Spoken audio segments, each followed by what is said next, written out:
अस्सलाम वालेकुम बिस्मिल्लाहिर्रहमानिर्रहीम अल्लाहुम्मा सल्ली अला मुहम्मदिन। आज जो रेसिपी हम आपसे शेयर करने जा रहे हैं वो बहुत ही मज़ेदार और बहुत ही डिलीशियस सी बंद गोभी गोश्त बनाने जा रहे हैं और बहुत ही मज़े का होगा, बहुत ही लजीज होगा। तो जिस तरह से आपको नज़र आ रहा है खाने में, बनाने में और बहुत खाने भी इतना मज़े का होगा। चलिए जी रेसिपी हम अपनी शुरू करते हैं। जी हमने प्याज ले लिए हैं, ठीक है। प्याज हमने ग्राइंड कर लिए थे इस तरह से और इसका मसाला जो पानी वगैरह है वो खुश्क हो चुका है, घी नज़र आने लग गया है, तो इसमें हम अपना चिकन ऐड कर देंगे।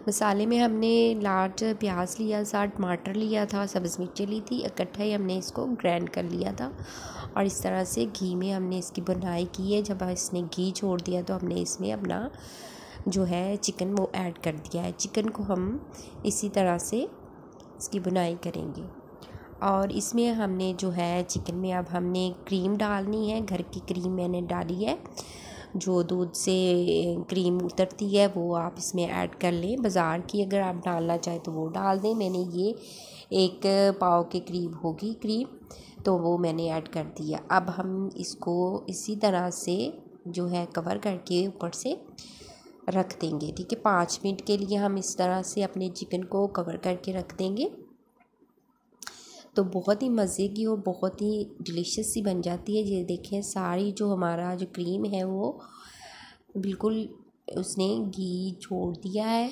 घर की दूध की थी तो वो घी छोड़ेगी, ठीक है। हमने नमक इसमें ऐड करना है, इस पर जायका इस्तेमाल कर सकते हैं हम। और इस तरह से जी मैंने सूखा धनिया और ब्लैक मिर्च जो होती है, काली मिर्च, वो ली है, इस तरह से पीस ली थी इकट्ठी, तो वो मैंने ऐड करी है इसमें। हमने सूरख मिर्च इसमें ऐड नहीं करनी, ठीक है। और ये मैंने बंद गोभी जो काटी हुई थी इस तरह से, तो वो मैंने डाल देनी है। इस तरह से इसे मिक्स करेंगे और ना ही इतने मसाले इस्तेमाल हुए हैं, ना ही बहुत ज़्यादा, ठीक है। काली मिर्च, सूखा धनिया इसमें हमने ऐड किया है और नमक, और बहुत ही डिलीशियस ये बनने वाली है रेसिपी। इसको हम कवर कर देंगे 5 मिनट के लिए, बिल्कुल दम वाली आंच पे हम इसको कवर करके रखेंगे। और ये देखिए माशाल्लाह से बहुत ही ज़बरदस्त और डिलीशियस सी हमारी बंद गोभी गोश्त जो है वो तैयार हो चुकी है। हम इसे डिश आउट करते हैं। माशाल्लाह से बहुत ही मज़े की और बहुत ही जायकेदार बना है ये सालन। अगर आपको हमारी रेसिपी अच्छी लगी हो, लाइक शेयर कमेंट ज़रूर कीजिएगा। अगर आप हमारे चैनल पे नहीं हैं तो जल्दी से हमारे चैनल को सब्सक्राइब कर दीजिएगा। अल्लाह हाफिज़।